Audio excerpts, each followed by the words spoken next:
sejam feitas aqui, ó Deus, faladas, pensadas, ó Deus, sejam para a tua glória, Deus. Abre o nosso coração, ó Deus, para entender a tua palavra, que vai ser exposta, ó Deus, através desse estudo, que nós possamos reter, ó Deus, aquilo que de ti há, que possamos crescer juntos, ó Pai, como igreja, como corpo, ó Deus, como irmãos, para a glória do teu nome, ó Deus, que venhamos a nos conformar à imagem do seu Filho Jesus Cristo, crescendo na graça e no conhecimento. Abençoa-nos, ó Pai. Abençoa esse período, ó Deus, para a edificação das nossas almas, ó Deus, e para a glória do teu santo nome. É o que nós oramos, Senhor, em nome do teu Filho Jesus Cristo. Amém, Deus. Amém, irmãos. Amém, meus queridos. Então vamos começar.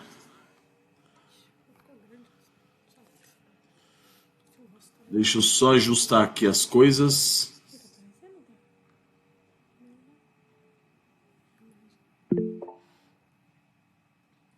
Pronto. Irmãos, eu já inicio avisando vocês que a gente está gravando, tá? Com a graça do Senhor, nós vamos disponibilizar esse pequeno estudo no nosso canal do YouTube, tá bom? A gente vai cortar na parte da interação, onde nós vamos fazer as perguntas, respostas, vamos abrir para os irmãos participarem. Então essa parte mais particular vai ficar somente conosco aqui, tá? Isso não vai pro YouTube. Aí os irmãos que por algum motivo perderem o estudo vão poder acompanhar lá no YouTube, tá bom? Eu queria mostrar para os irmãos que é esse livro que nós vamos estudar, com a graça do Senhor, tá? Ele se chama Amigos e Amantes, do Joel Bick. E ele é um livrinho muito simples, fininho, muito bom. Nós recebemos eles hoje. Recebemos hoje em casa o pedido que nós fizemos deles. Então, a partir de amanhã, quarta-feira, na reunião de oração, nós estaremos, então, com ele disponível lá na livraria da igreja. Tá bom? Por que que nós vamos pegar e estudar esse livrinho? Qual o motivo pelo qual nós vamos estudar e por que que nós estamos começando a fazer esse grupo de estudos de casais? Porque justamente são as escrituras que nos auxiliam e nos conduzem na educação, na justiça. É ela que nos educa. Então eu queria abrir inicialmente com os irmãos 2 Timóteo, que é um trecho bastante conhecido nosso, mas vale a pena sempre pegarmos e lermos 2 Timóteo capítulo 3,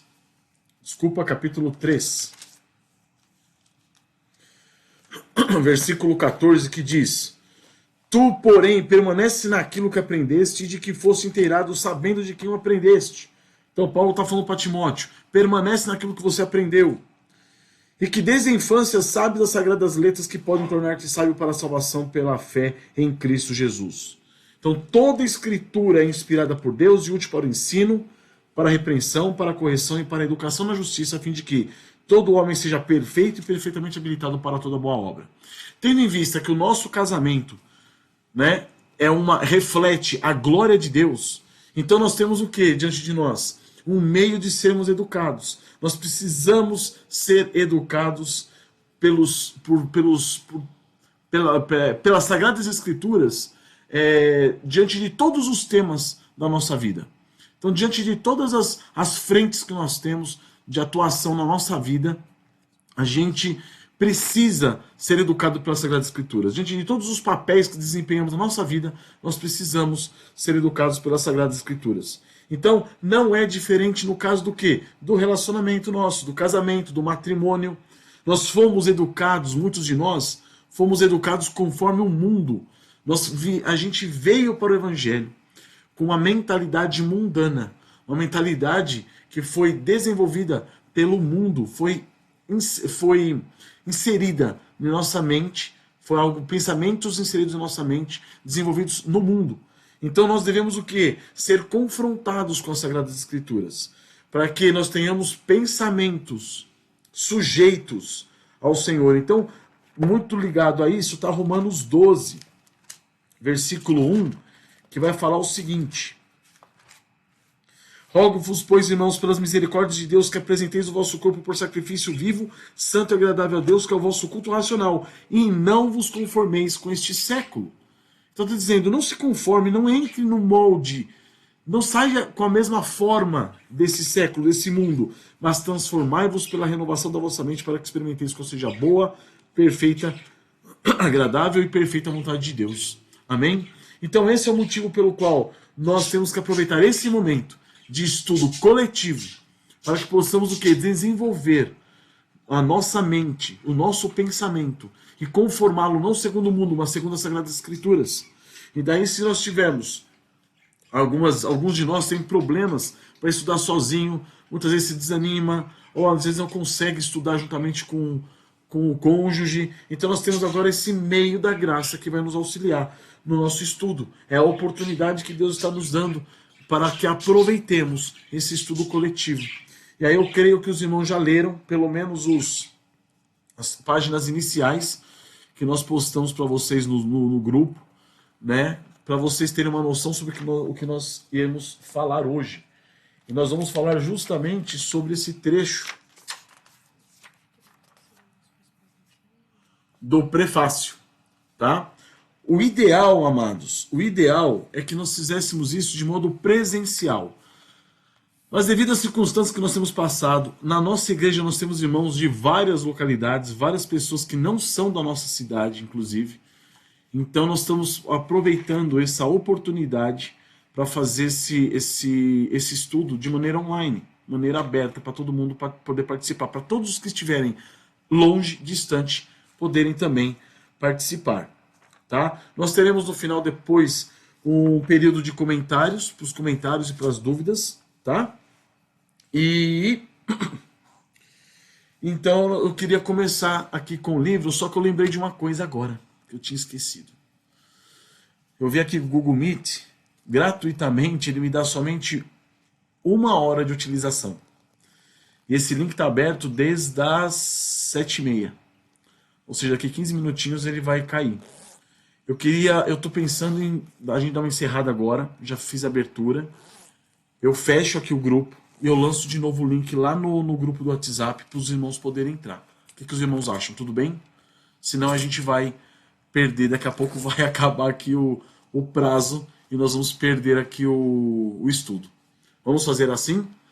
Me dá alguns minutinhos que eu vou lançar de novo o link lá no WhatsApp. E aí os irmãos entram por lá novamente. Combinado? Combinado. Até mais. Obrigado, irmão. Isso. Então nós vamos começar aqui pelo prefácio. E o prefácio do livro começa dizendo o seguinte: reacenda a chama. Nós não vamos ler o capítulo que nós estamos estudando, tá? Esse estudo vai ser justamente feito de modo que a gente não precise ler. A gente leia durante a semana, faça análise durante a semana, pense, estude, abra os textos bíblicos, para que quando chegar nesse momento, a gente possa o quê? Ouvir, compreender e depois poder participar uns com os outros aí nos comentários. A questão aqui do livro, quando nós iniciamos, a gente tem aquela ideia de que o autor ele está tratando do casamento de uma forma meio mundana, né? Aquela ideia de reacender a chama, dando-nos a ideia de uma chama da paixão, né? Utilizando de artifícios assim meio físicos, meios naturais, meio natural, né? E não é isso que ele está falando. Ele está falando justamente de outros pontos que a gente vai perceber ao longo dos demais parágrafos. Quer comentar, mano? Não, que eu tive essa impressão, né? Quando ele começa a falar, a gente às vezes pode pensar que ele está usando aquela linguagem do mundo, né? De começar a fazer coisas do tipo pautadas na superficialidade, né? Quando ele fala de juntar ali nas brasas algumas coisas, né? De tentar moldar alguns artifícios para que venha de novo aquela paixão que tinha no início do casamento, né? Mas a gente vai perceber que não é bem assim. Ele vai falar justamente, vai mostrar justamente que a chama tratada aqui não é a chama da paixão. Não é aquela chama daquela emoção que vocês sentiram, que nós sentimos quando nós nos casamos, ou quando nós estávamos apaixonados, ou quando nós estávamos namorando. Não é daquilo que ele está falando. A chama da paixão, ele vai juntar, ele vai definir a chama como dois fatores fundamentais, que no caso seria o quê? A intimidade sexual e a amizade entre companheiros. Então esses dois pontos é que vão fazer, sobre os quais o Joel Bick vai se basear para escrever todo o livro. Então ele vai se basear em dois pontos. Quais? A amizade entre o casal e o relacionamento sexual entre o casal. É interessante que ele faz todo o argumento dele em cima disso, né? Então, o quanto é importante isso tudo, como uma coisa complementa a outra. Como é algo bem basilar, o livro é bem simples, ele não é exaustivo em nada, mas a gente vai perceber a importância disso, que às vezes a gente não se dá conta, né? De quanto tudo isso é muito importante dentro do relacionamento. E ele vai começar justamente mostrando para nós Gênesis capítulo 2, versículo 23. Vamos abrir lá em Gênesis capítulo 2, verso 23, onde ele vai falar sobre o relacionamento entre Adão e Eva. E é muito interessante quando ele coloca aqui, olha só. E disse o homem: esta afinal é osso dos meus ossos e carne da minha carne. Chamar-se-á varoa, porquanto do varão foi tomada. Então o que ele vai dizer? O Joel Bick vai mostrar justamente que esses dois casais, Adão e Eva, formavam um casal perfeito. Oi?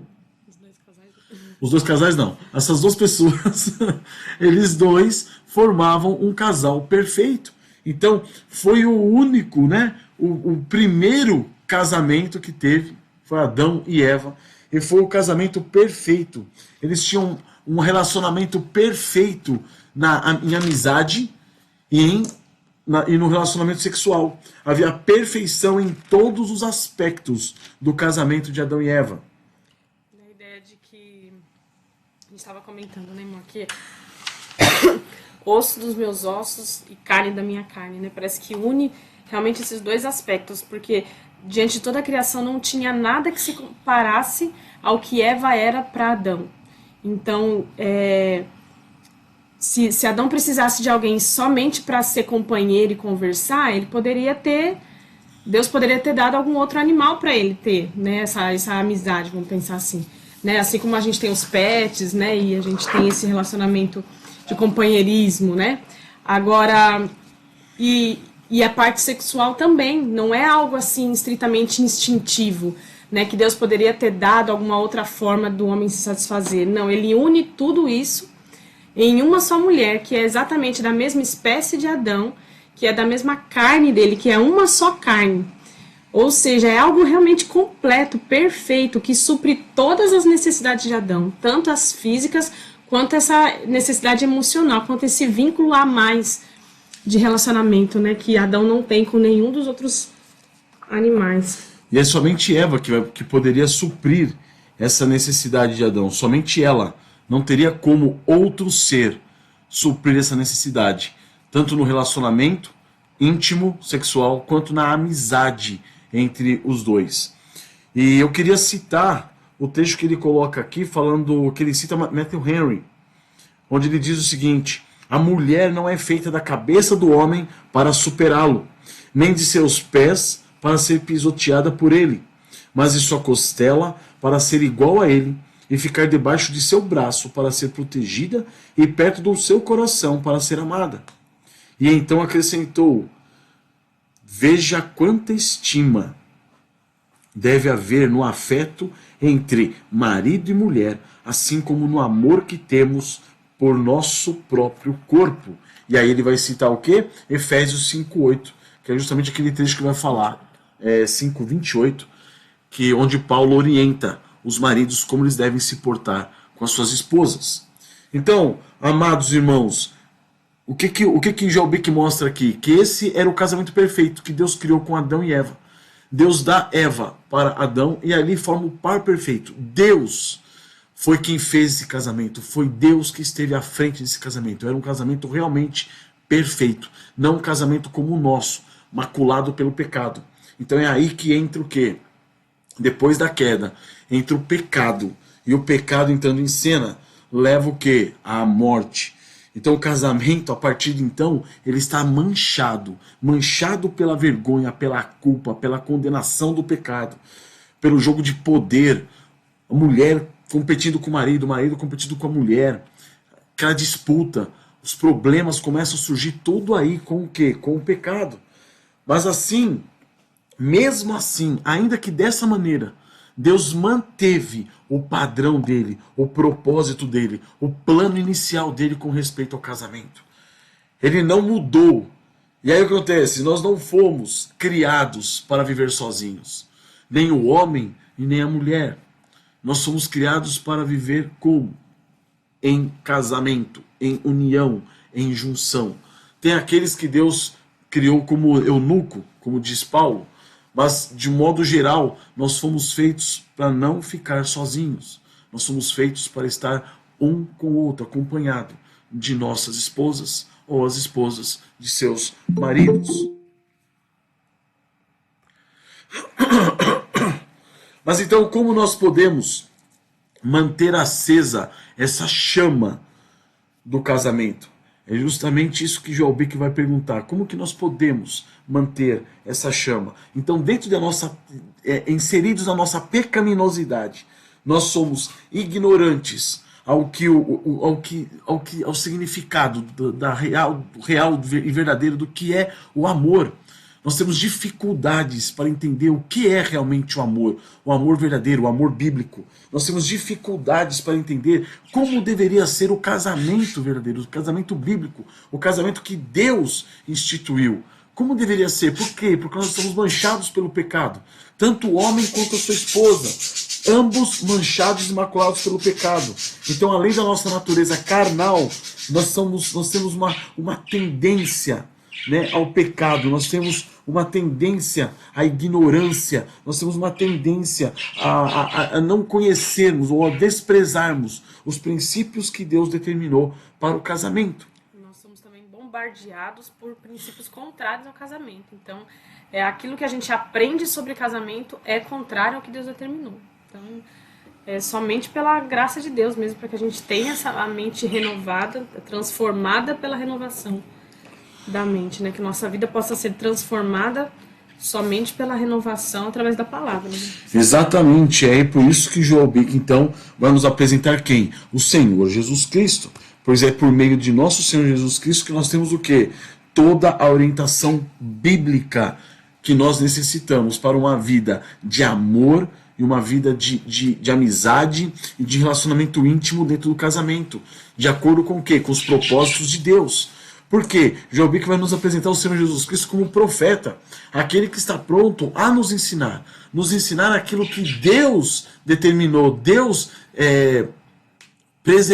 separou e preparou para nós no casamento. Então ele vai mostrar que apesar de nós sermos culpados, apesar de sermos pecadores, apesar de desonrarmos, né, o Senhor nosso Deus, não glorificarmos muitas vezes ele no nosso casamento, desonrarmos uns aos outros, pecarmos contra os nossos cônjuges, desobedecer os mandamentos do Senhor. O que acontece? O Senhor Jesus Cristo é quem nos ensina. E mais, Ele é o nosso sacerdote, aquele que intercede por nós, aquele que derramou o seu sangue por nós e nos perdoou todos os pecados. Então hoje nós estamos numa condição do quê? De pecadores, mas pecadores perdoados dentro do relacionamento. Então há esperança, não está de todo perdido, né? Nós passamos por situações em que nós olhamos para nós mesmos e para o nosso casamento muitas vezes e nos desesperamos. Mas quando nós olhamos para nós mesmos e para o nosso casamento, diante das nossas vistas carnais, o desespero tem que vir. Se você não levar em consideração o Senhor Jesus Cristo como seu Criador, Ele como sacerdote, Ele que se compadece das nossas fraquezas, se a gente não levar em consideração isso, nós temos que sim que nos desesperar. Então, Cristo Jesus é o nosso sacerdote. Ele derramou o seu sangue por nós. Ele nos remiu. Ele nos comprou.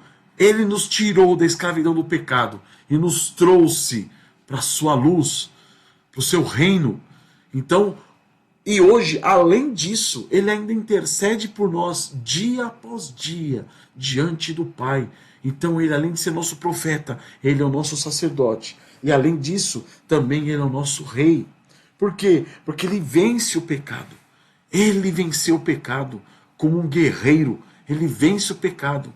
E ele está agora o quê? Ele é o nosso Senhor. Ele está no controle da nossa vida. Ele está no controle do nosso relacionamento. Ele nos guia. Ele colocou o Espírito Santo dentro de nós para que fôssemos o quê? Guiados por ele. Então nós não estamos órfãos, não estamos sós. Nós estamos com Cristo.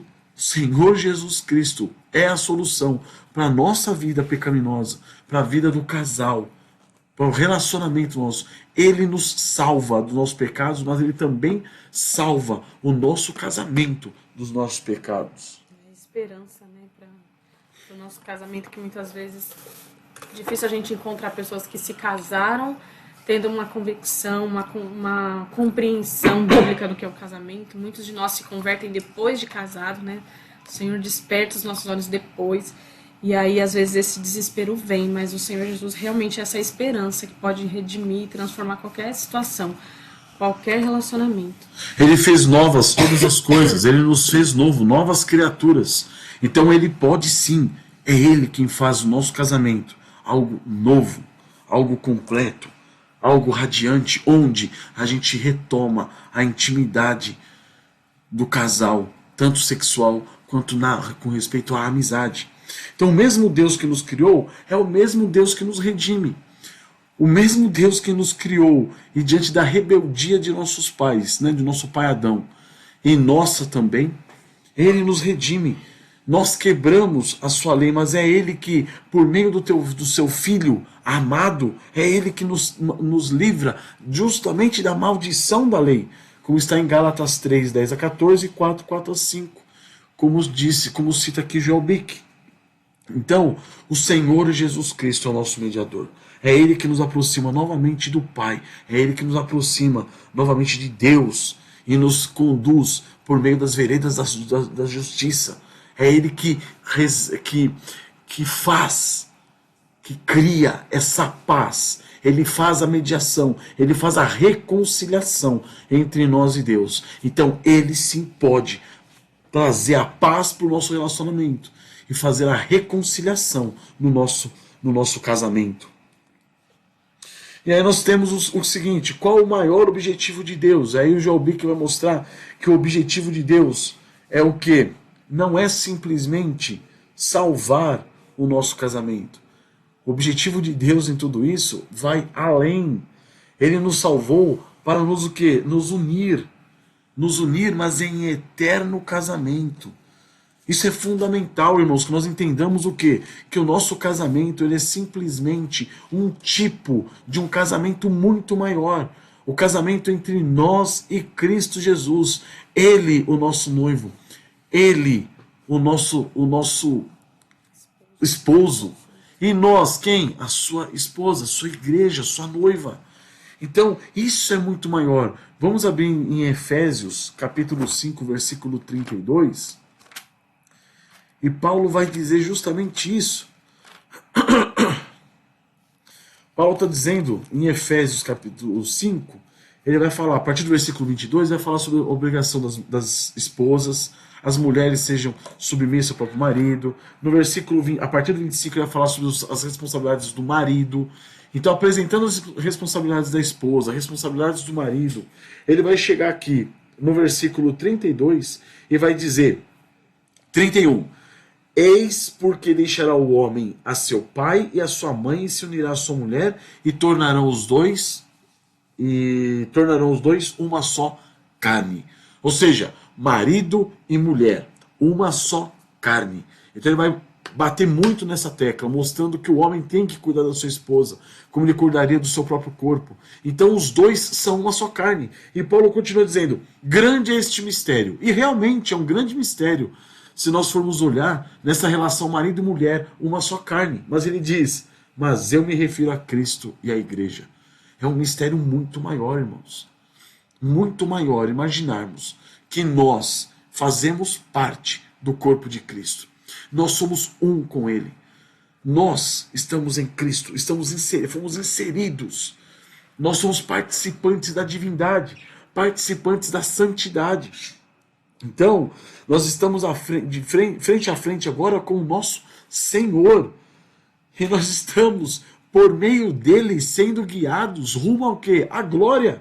Então, ele transformará todas as áreas da nossa vida. Não é somente o casamento. Aqui é o assunto do livro, é o casamento.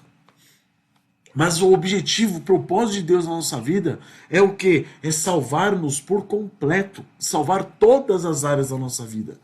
Então é interessante, uma vez ouvindo Paul Washer, ele disse o seguinte: você quer pegar um livro bom sobre casamento? Que esse livro fale do Evangelho. Você quer um livro bom que fale sobre ser pai, ser mãe, educação dos filhos? Pegue um livro que fale sobre o Evangelho. Então, todas as áreas da nossa vida, elas vão ser o quê? Transformadas pelo verdadeiro Evangelho. Não é por nada, não é pelos seus esforços, não é pela motivação. Esse aqui não é um estudo motivacional, tá? É um estudo que mostra para quem? Isso, ou uma terapia de casais, uma terapia em grupo. Não, a ideia é o que é? É que nós olhemos para Cristo Jesus. É Ele que sara as nossas feridas. É Ele que nos salva por completo. E quando eu falo de sarar, de curar os nossos pecados, é Ele que nos salva, é Ele que nos livra de nós mesmos. Então, o nosso casamento vai refletir o quê? A submissão que temos para com o noivo. Quanto de você tem se sujeitado a Cristo? Esse é o ponto. Como você tem vivido? Você tem vivido em sujeição e dependência a Cristo? Isso vai refletir onde? No seu casamento. Na sujeição e dependência do Senhor no seu casamento. As bênçãos virão sobre o seu casamento. Nós estamos sujeitos como noivas, corpo de Cristo. Estamos sujeitos ao nosso cabeça, que é Cristo, ao nosso esposo. Se nós estivermos sujeitos a Ele, isso será refletido no relacionamento que nós vamos ter com nossas esposas, com as esposas, com os seus maridos. Então, o que eu achei muito importante nessa primeira parte do livro, eu não quis deixar de lado para começar logo no primeiro capítulo, não. Foi justamente o fato de o Joel Bick mostrar o quê? Que a reacender as chamas do amor no casamento é por meio do quê? Da graça divina. É da graça de Deus em Cristo Jesus. Você não vai reacender isso por meio das suas próprias forças. Você não vai reacender a chama do seu casamento, uma intimidade mais próxima, mais ligada, mais vinculada com o seu, mais profunda com o seu marido ou com a sua esposa, por meio de técnicas. Não, é por meio da graça do Senhor Jesus Cristo.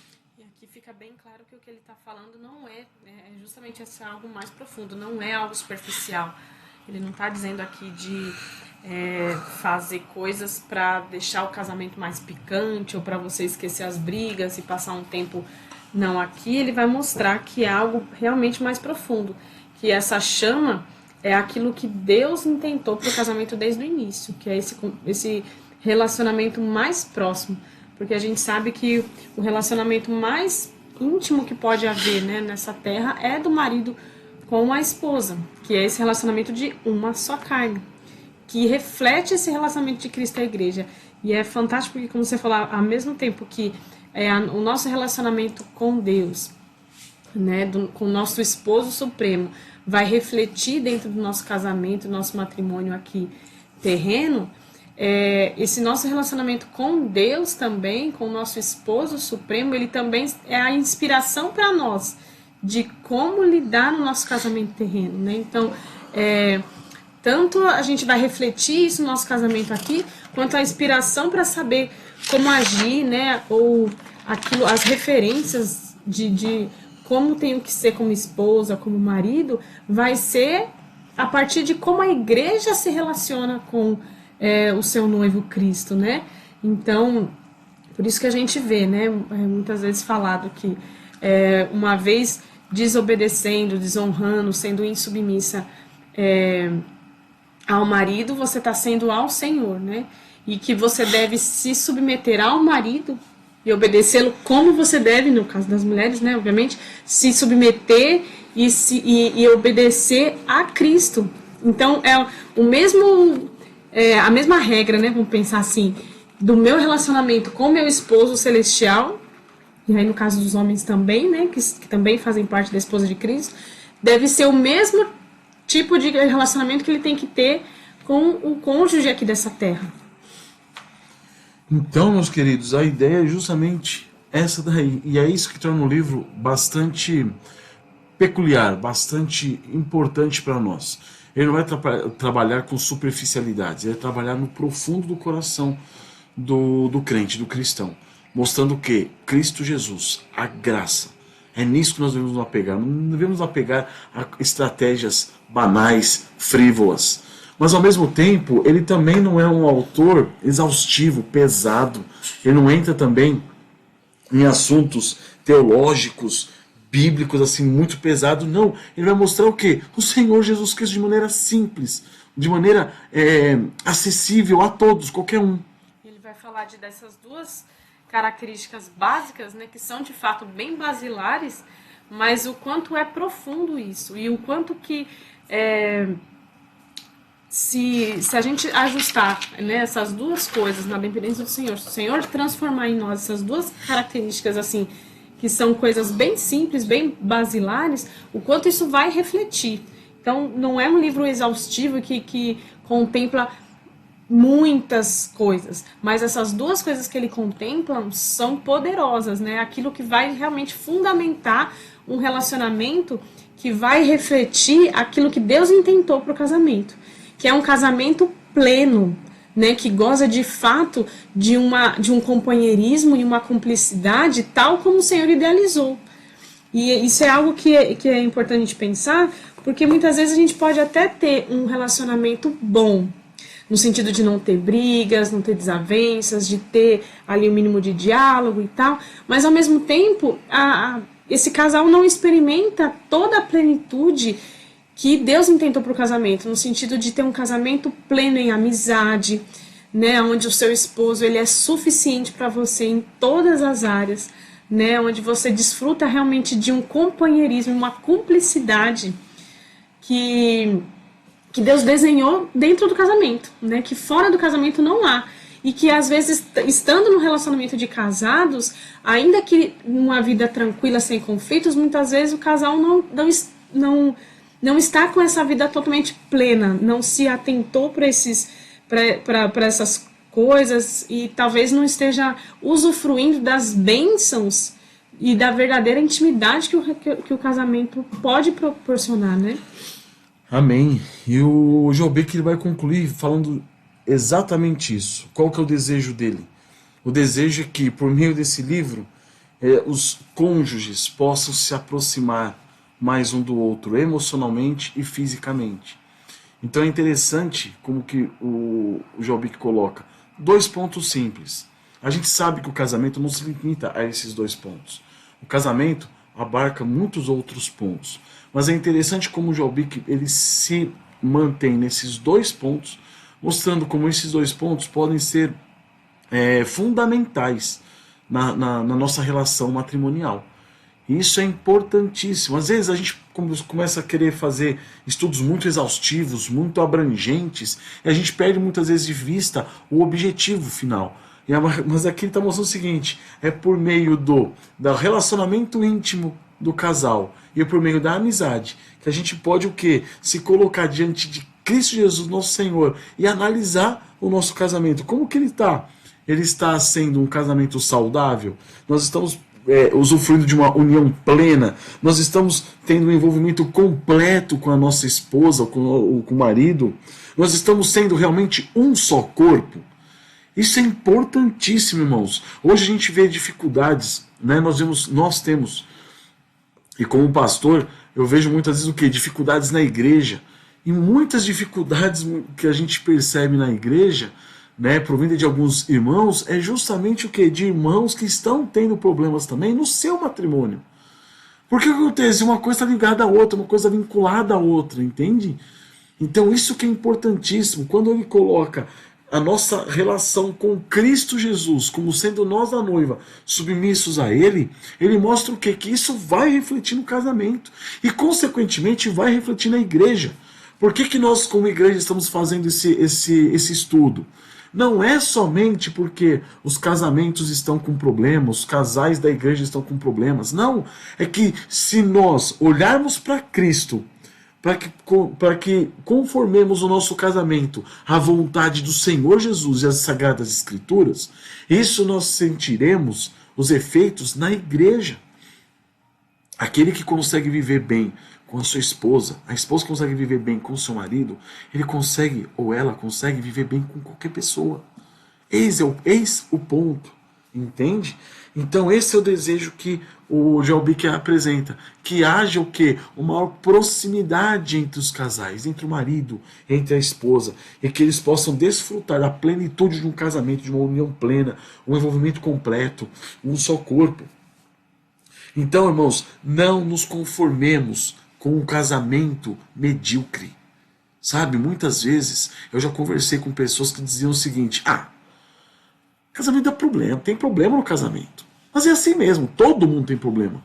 Mas calma aí, não é a nossa régua não são os outros, nem positiva nem negativamente. A nossa régua é a Sagrada Escritura. Então, se tem como viver em paz com Deus por meio de nosso Senhor Jesus Cristo, tem como vivermos em paz com os nossos irmãos através de nosso Senhor Jesus Cristo. E, consequentemente, temos como viver em paz nós, marido e mulher. Então, não nos conformemos com um casamento medíocre, olhando o modelo do mundo. Não. O nosso casamento tem que refletir o quê? A glória de Deus na nossa vida. Deve refletir o quê? A união que há entre Cristo Jesus e a igreja. É isso que o nosso casamento tem que refletir. E se o seu casamento não está refletindo isso, coloque-se diante do Senhor, dobre o joelho, se arrependa, peça perdão ao Senhor, confesse seus pecados e volte-se para Ele. O seu casamento tem que refletir o quê? A glória que há entre Cristo e a igreja. Tem que refletir a glória de Deus. Amém, meus queridos? Algum adendo, mulher? Amém, amados irmãos? Vamos encerrar aqui agora, então, para abrirmos só a gravação, tá? Para abrirmos, então, a questão aí as perguntas e respostas dos irmãos, tá? Os comentários que os irmãos quiserem fazer. Deixa eu só desligar aqui.